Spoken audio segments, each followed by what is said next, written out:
O que eu preciso dizer é bem-vindos à nossa live A Vida Continua, semanalmente, às vezes até mais do que mais frequente do que semanalmente, às vezes a gente até inclui 2, 3 na semana. Mas, em tese, é semanal. Nosso programa vem aqui nessa plataforma. Eu recebo a todos com muito carinho, gosto dessa experiência. Às vezes eu fico pensando, mas aonde é que isso vai dar? Não importa. A gente precisa semear. Semear, semear, semear. Muito bem. O programa de hoje é esse aqui. A gente vai... deixa eu botar aqui o banner para vocês. A gente vai tocar no assunto que ele é sempre recorrente. Claro, a questão de cremar, não cremar, se você deseja ser enterrado ou cremado, você declara a sua opção. O que é mais caro? Também tem isso, né? O que é mais caro, o que é mais barato? Pobre muitas vezes não escolhe. Às vezes é a cova que a prefeitura deu e está no seu plano lá, no seu plano de funeral, você vai. Ou se não tiver plano nenhum, o Estado arranja um lugar para te enterrar, né? Então, o assunto vai suscitar muitas reflexões. Eu dei uma pesquisada, para não falar besteira, eu não sou a palavra final de nada, eu estou dizendo aqui o que está na doutrina espírita e que vem muito ao encontro do que eu creio também. Eu e a doutrina andamos casados, porque é uma doutrina de fé raciocinada. Eu não adotei essa crença por influência de alguém ou por uma necessidade, uma imposição. Não. Eu sinto que é assim e vou com tudo. E defendo isso aí a todos os ventos, a todos os cantos, porque eu também lido com os espíritos, eu participo de reuniões mediúnicas, então eu tenho informações deste e do outro mundo. É sobrenatural. Não tem nada de sobrenatural. Paranormal, sim, mas nada de sobrenatural. Vamos lá? O tema, como eu disse, suscita muitas reflexões. E quanto mais a gente reflete, mais luzes nós vamos lançando sobre o tema. Claro que vocês podem encontrar muita coisa aí nas redes, nas plataformas, e é de lá que eu também pesquisei muita coisa. Mas fui também aos livros, ó. Fui aos livros, porque muita coisa a gente tem que garimpar por nosso próprio esforço, né? Que graça tem você ficar pegando só a pesquisa dos outros? Então, eu também fiz a minha pesquisa, também encontrei coisas importantes. E sem falar da minha experiência pessoal nas reuniões mediúnicas, que sempre a gente tira proveito disso, tira muitas reflexões, muitas lições disso. Vamos lá.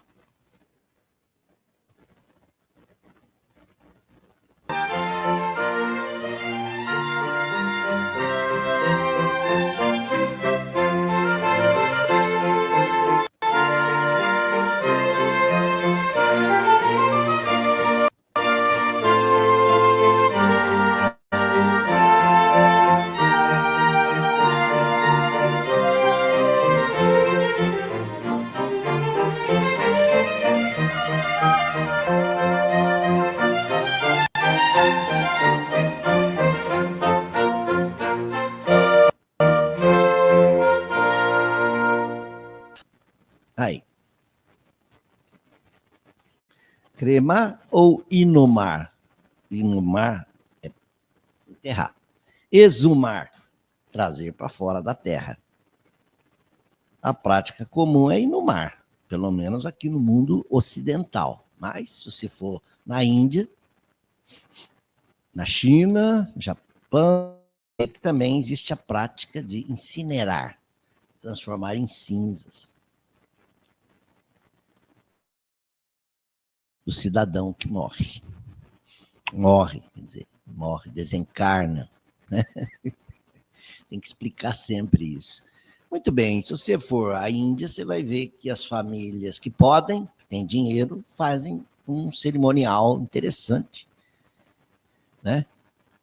De cremar o corpo do falecido.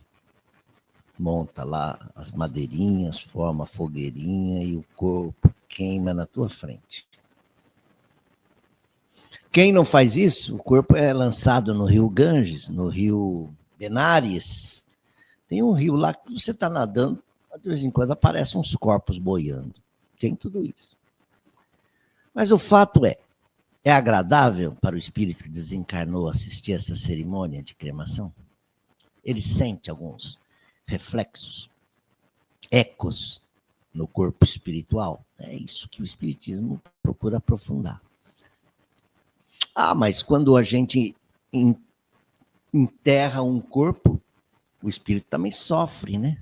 Vendo o corpo encerrado numa caixa debaixo da terra, os vermes corroendo o nosso corpo. Há espíritos que sofrem também com a decomposição do seu cadáver. Mas há espíritos que não estão nem aí, seja qual tenha sido a forma da sua desencarnação, ele já não tem essa ressonância, né, com o que está acontecendo no corpo. Ele está fora. Não há mais vínculo com o corpo e ele está bonito, tranquilo. Depende do que, então? Da nossa condição moral, espiritual. Quanto mais leve o nosso espírito, quanto menos carnal nós somos, menos ligado à carne, mais ligado às coisas do espírito, mais livres nós estamos das sensações da carne. É isso. Ah, eu vou cremar, eu vou sentir. Depende de como você é. Está cremando, está queimando, as labaredas estão te consumindo, você vai dizer o quê? Ah, não, você não pode dizer que está sentindo a dor, porque você está fora do corpo, o cadáver está morto. O cadáver. O que o cérebro não recebe, o coração não sente. O que os olhos não veem, o cérebro não registra. E aquilo que muitas vezes nós não vemos, a gente pode sentir também. Dá para entender o que eu quero dizer? Talvez eu não tenha sido muito claro, mas vamos estudando o tema, que aí vai ficando mais claro para nós. A questão, então, espírita sobre o assunto é legítimo cremar? É. Eu quero, eu posso. Mas e aí? Pede-se que se dê pelo menos um lapso de 72 horas. Quem diz isso é Emmanuel, no livro O Consolador. Chico Xavier, lá no Pinga Fogo de 71, também disse. Emmanuel recomenda que se dê um período mais elástico aí entre a desencarnação e a cremação, para que a espiritualidade possa completar o trabalho de desligar os laços fluídicos, os liames que ligam o espírito à matéria. Isso não se dá rápido. E também não se trata de cortar.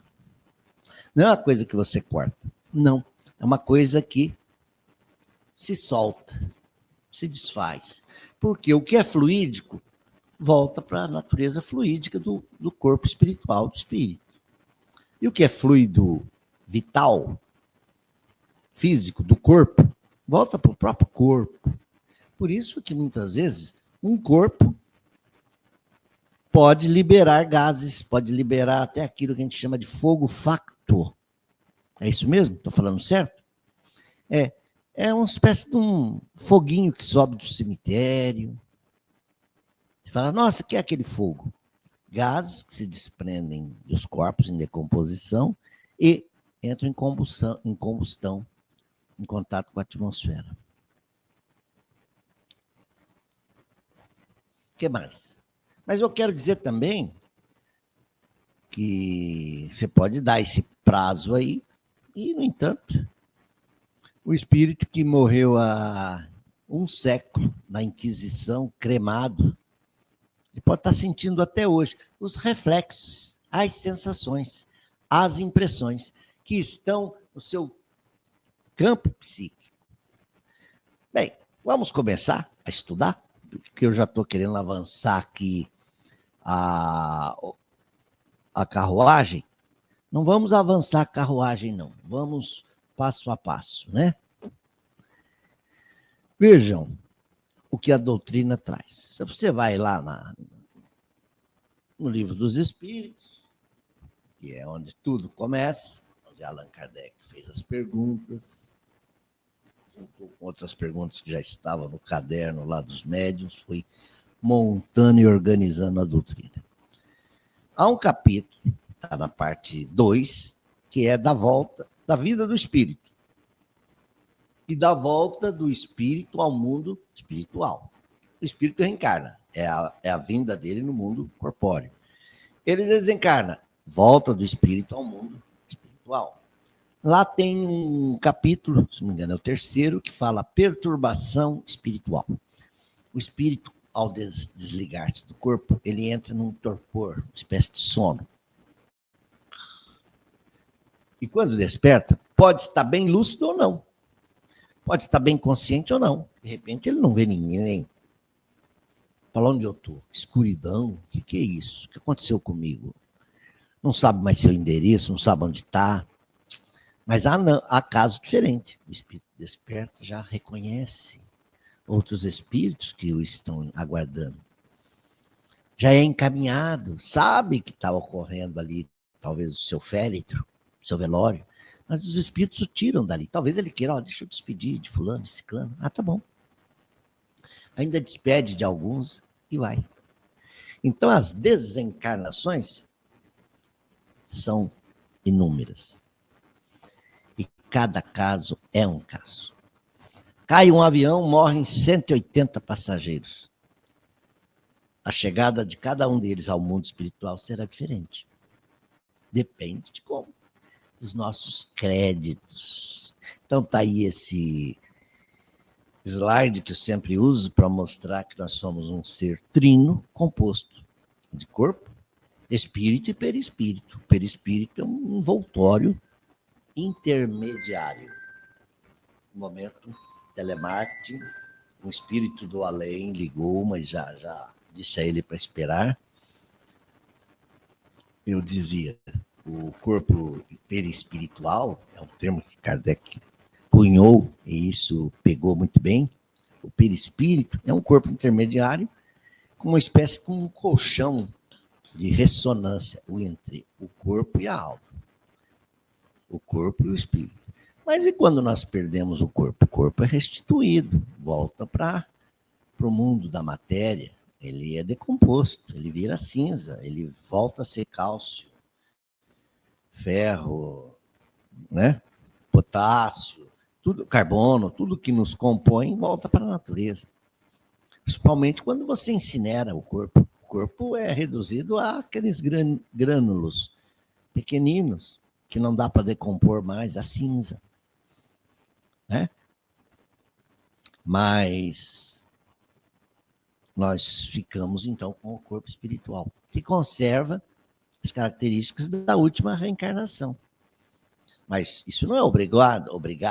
O espírito, no mundo espiritual, ele pode plasmar um perispírito que mais lhe convenha. Ele fala, essa última existência eu tinha tal personalidade, era um fulano assim, assim, assado, e eu quero adotar aquela forma minha anterior. Ele plasma, ele cria, ele tem, ele quer, com a força do pensamento, ele plasma, ele forma. Mas como é que ele vai ser reconhecido para as pessoas, os seus entes queridos? Então, ele conserva como ele estava na última existência. Não é? Mas ele fica jovial, ele fica mais bonitão. Todo mundo quer ficar bonitinho na fita, né? Quem não quer? Imagine você que alguém que desencarna enfermo, doente, debilitado, dilacerado pela enfermidade.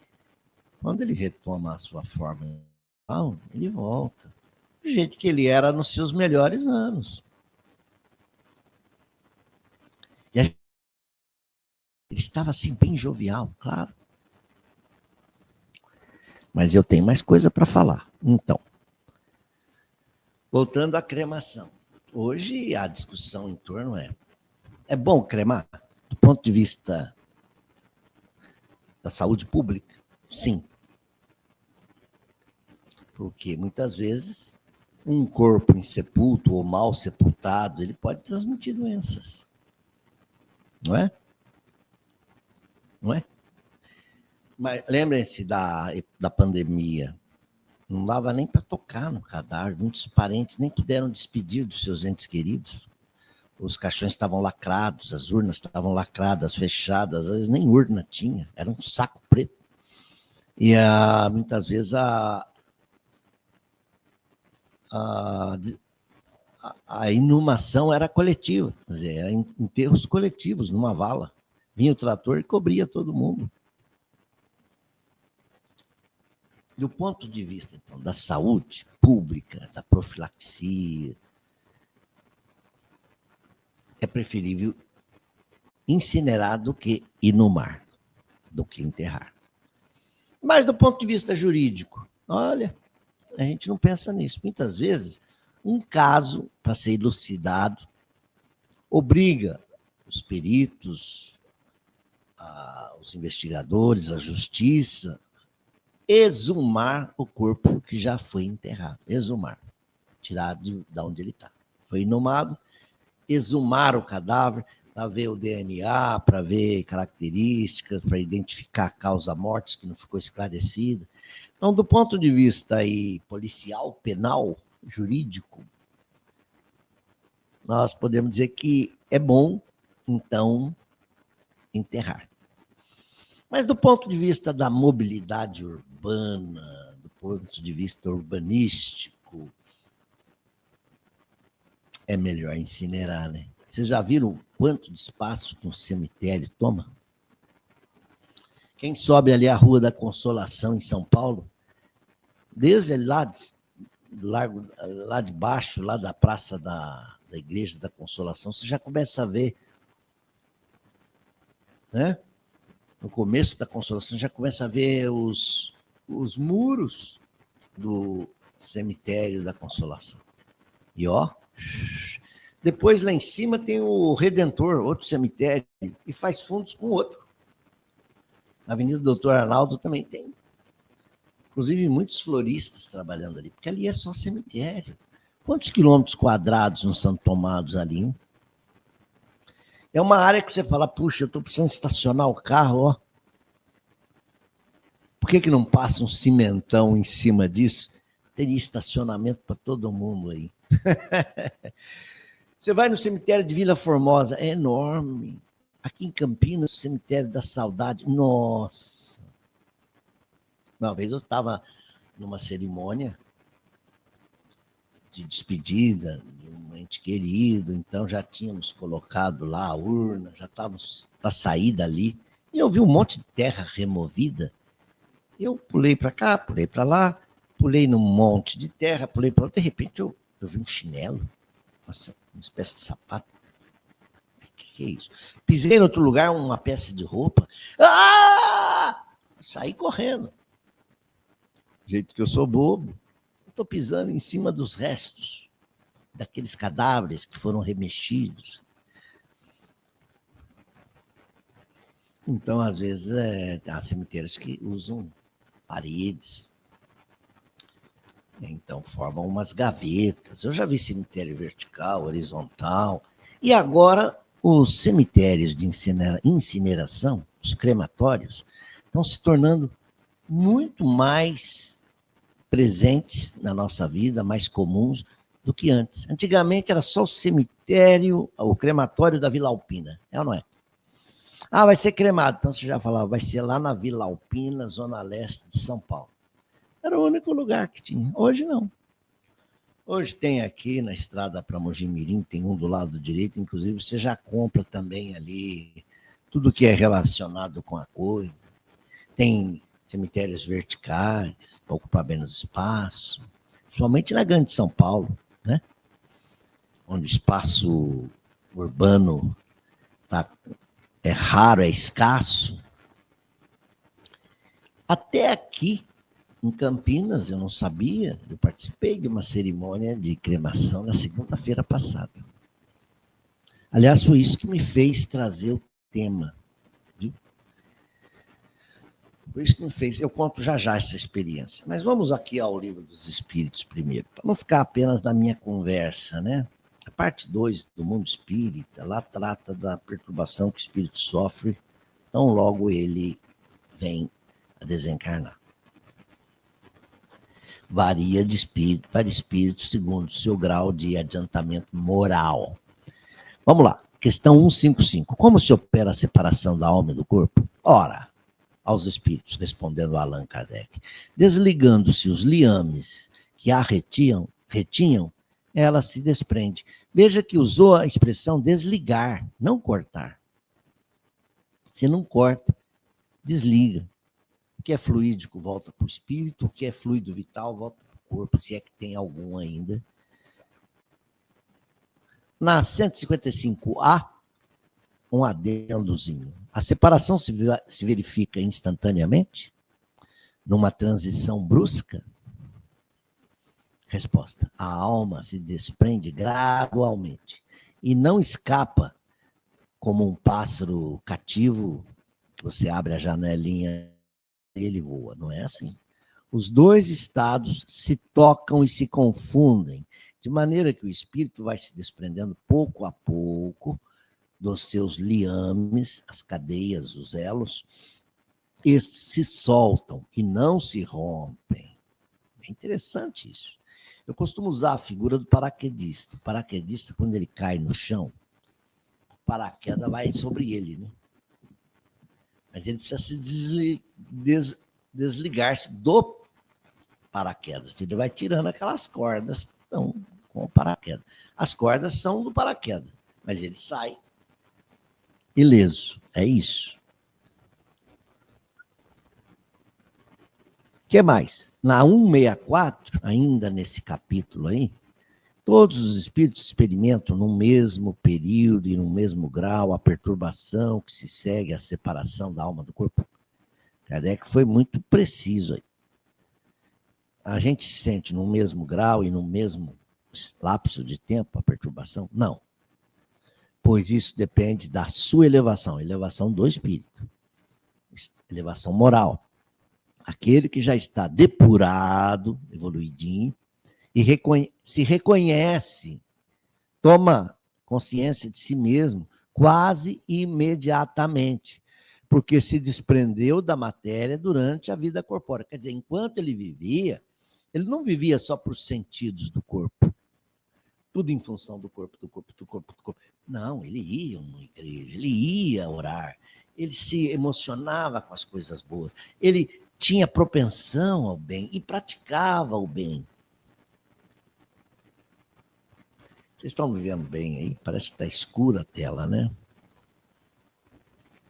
Melhorou? Não sei se melhorou.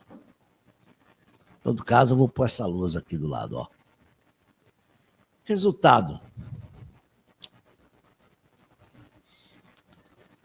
Então, se você é uma pessoa que viveu e foi mais espiritualizado, pensou nas coisas da alma, ao desencarnar, então, você já... A consciência não é pura, mas conserva muito mais tempo. Enquanto que o homem carnal, cuja consciência não é pura, conserva por muito mais tempo a impressão da matéria. Impressão. O que é impressão? São as repercussões no campo psíquico da pessoa. Eu pus aí o filme que está vendo aí. Não, esse filme não. Esse filme já passou em 2010. Um parto de viagem. Quem quiser se divertir um pouco, peguem esse filme e vão ver. É com Robert Downey e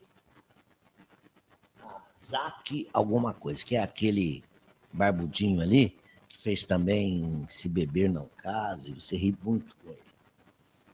Mas por que eu coloquei isso? Porque esse barbudinho que está com o cachorro aí, o Zack, ele faz um papel de um rapaz que perdeu o pai.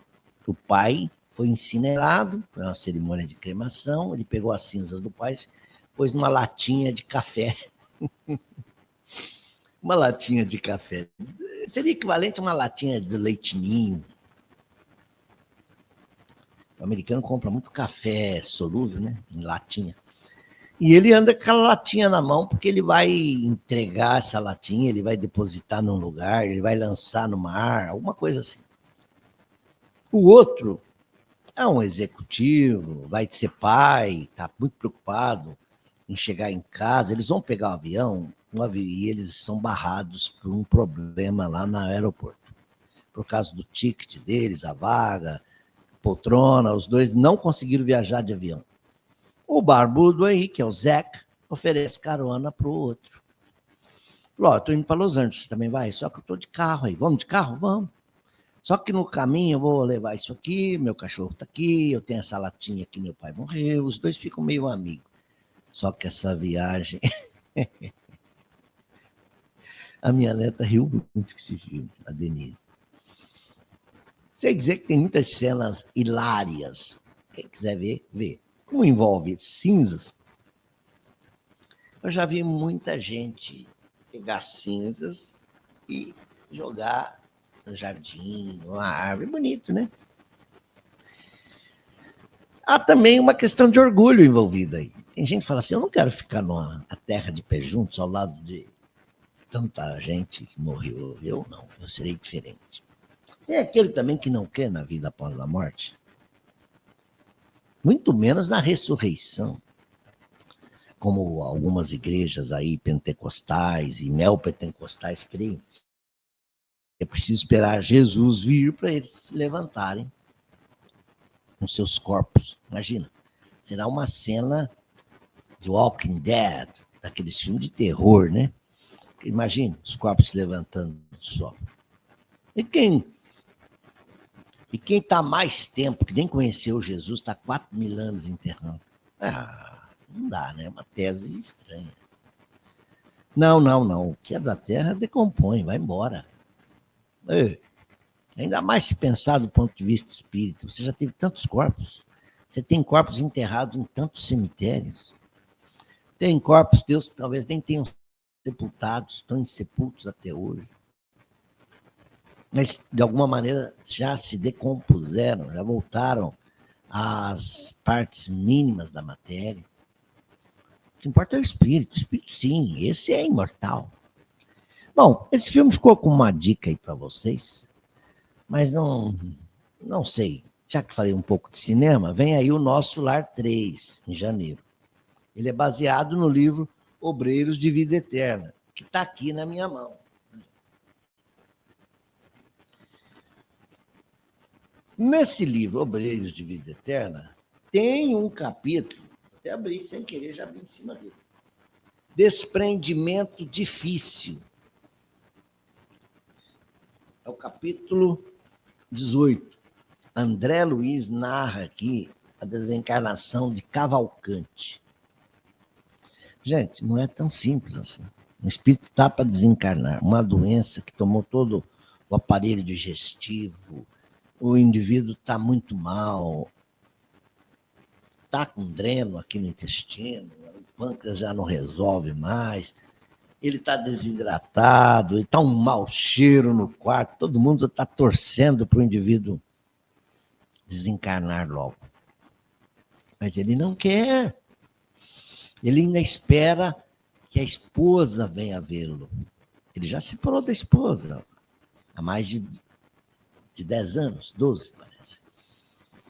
E ele espera muito que ela venha para ele falar, me perdoe, eu sou culpado por tudo que aconteceu no nosso casamento, eu sou o responsável, porque assim eu vou desencarnar melhor. Então vem o pároco, o padre vem lá dar extrema unção para ele, ou a unção dos enfermos, ele fala, padre, a minha esposa, tente trazê-la aqui, padre sai lá fora e fala para o médico, quando é que ele vai ir?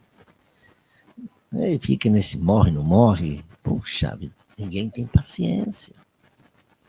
E o médico já está preparando uma injeção letal para o Cavalcante.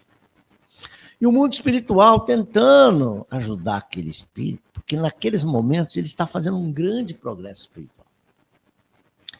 André Luiz ainda é um estudante, ele fica só observando. O Jerônimo, que é um instrutor lá da equipe, dizia assim, olha, dá para trazer a esposa dele aqui? O outro diz, é meio difícil. Mas ela já está desencarnada há 1 ano. Busque-a, traga aqui. E a esposa é trazida. Também não está numa situação muito boa no mundo espiritual, mas o encontro dos dois é benéfico para ambos. Para ela, que também queria pedir perdão, e ele também queria pedir perdão. Depois desse encontro, o Cavalcante fica bom, o Cavalcante até melhora. Aí os espíritos dizem, agora a desencarnação vai correr bem, porque ele é que está retardando a própria desencarnação. Mas aí vem o médico com a injeção e Cavalcante entra num sono pesado e os espíritos têm mais de 20 horas de trabalho para desligá-lo, desprendê-lo do corpo. Se ele tivesse desencarnado pelas vias naturais, teria se soltado muito mais fácil. Então tem aí mais um tema para a gente refletir. Por que a eutanásia não é um bom negócio? Suicídio também não. Aliás, eu ia pôr aí, eu acho que eu pus, não sei se eu pus um slide, do Camilo, não, esse aqui é o do Leon Denis, né? Já eu falo do Leon Denis.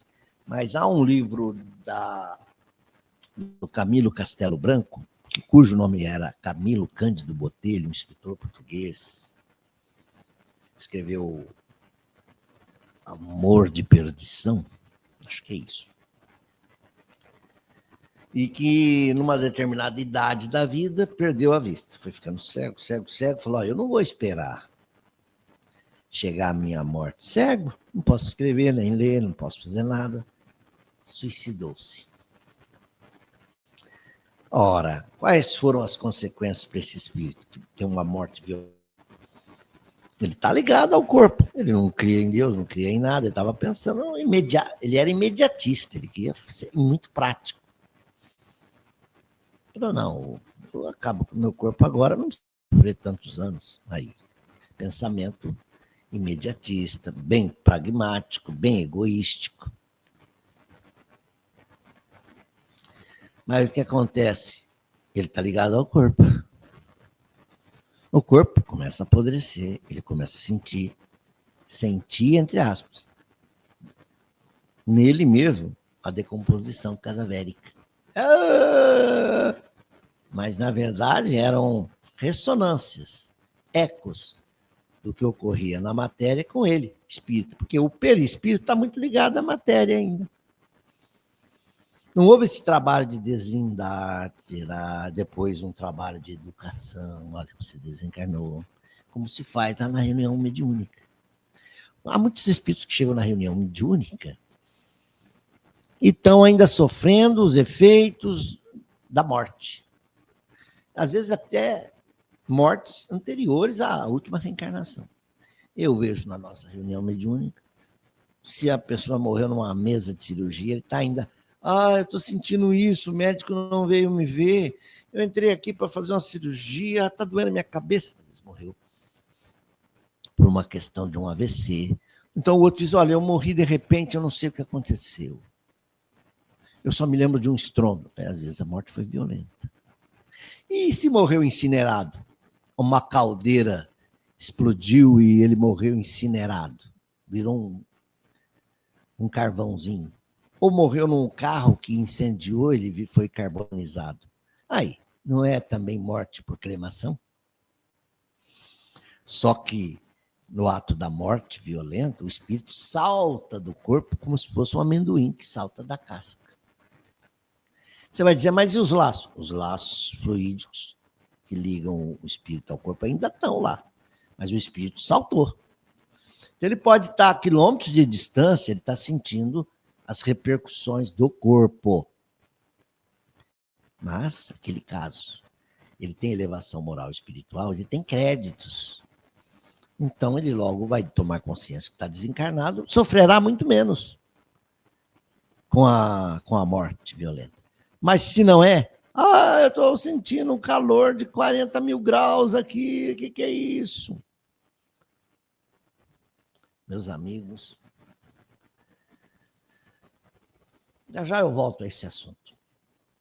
Eu queria colocar também aqui Leon Denis, porque Leon Denis aparece nesse tema da cremação. Dizia ele no seu tempo, eu não achei essa fonte, mas parece que é no livro Depois da Morte, onde ele diz que a cremação tem que ser adiada quanto possível, porque nós não estamos preparados ainda para isso. Dizia ele lá em 1890 e pouco, final do século XIX. Ora, eu não sei por que Leon Denis está dizendo isso. Talvez ele esteja se referindo à cultura ocidental, porque na cultura oriental já é muito comum a cremação. Mas está aí as explicações de Leon Denis. Emmanuel vem através do Chico. Se vocês quiserem, depois vocês congelam aí a imagem e leiam melhor. Obreiros de Vida Eterna, também tem aí a visão do André Luiz, que é basicamente isso que eu estava falando há pouco. Emmanuel, mas eu já volto no Sócrates. Emmanuel, no livro O Consolador, ele diz, olha, é recomendável que se dê esse tempo, um tempo de 72 horas, até que as equipes espirituais afastem o espírito do corpo. Mas se não tiver espírito para olhar a gente lá, e você continuar grudado no corpo, vai cremar e você vai sofrer, é isso mesmo. Sofre, ué. São impressões. É como você quando vai ao dentista. Você está com medo do motor mexer lá no canal, vai tocar no nervo, vai doer, mas depois da anestesia, você não sentiu. Mas as impressões da anestesia estão lá. Você sai do consultório achando que a tua boca está inchada. No entanto, não está, mas você fala, eu estou sentindo que tem uma bola aqui. Na verdade, é só um lábio que ficou um pouquinho puxado. São impressões. Aquilo que o cérebro não registrou, você não viu. Mas deixa passar a anestesia. Aí o cérebro passa a sentir latejar aquele nervo manda mensagem para o cérebro e você codifica isso como dor. Então nós somos assim. Só que não vamos ficar tão preocupados. Não vamos ficar tão preocupados com as impressões que nós sofremos do ponto de vista da dor. Eu estou me sentindo queimado, eu estou me sentindo cortado, eu estou sentindo meu sangue jorrar, a minha cabeça parece que vai explodir, eu estou sufocando. Isso a gente vê na reunião mediúnica. E você só faz um trabalho de persuasão, de catarse, de terapia. Você está bem, olha, já toma esse remédio. O enfermeiro já trouxe aí, olha, você já está socorrido, você vai ficar bem aí, deita aqui, toma essa aguinha, tá bom. Não, o bombeiro já chegou, já apagou o fogo, não tem mais nada. Não, você já foi um sucesso. É assim que você vai tirando a criatura desse estado de comoção.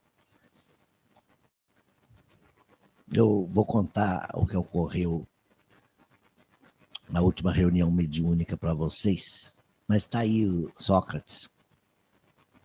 Seus discípulos disseram, mestre, o que faremos com o teu corpo depois de tua morte? O que você pede? Ele falou, depois da minha morte, façam o que quiserem, porque o Sócrates já não está mais aí. Sabedoria, né? Mas agora sim, terminou, eu posso voltar ao que eu estava falando aqui. Eu descanso. Para terminar a live, eu quero dizer a vocês, a gente está muito preocupado com as sensações de dor, de sofrimento físico. A sensação de dor, de queimadura, de sufocamento. Mas e as dores morais? Essas não passam.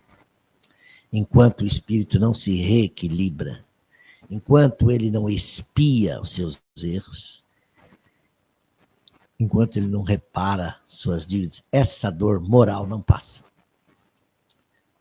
É essa que nós temos que nos preocupar. Porque o espírito que fez muito mal na Terra, é isso que vai fazê-lo sofrer no mundo espiritual. Aquelas sensações de como o corpo se decompôs, aquilo passa. Aquilo passa. Mas o que não passa, e aquela pessoa que eu lesei?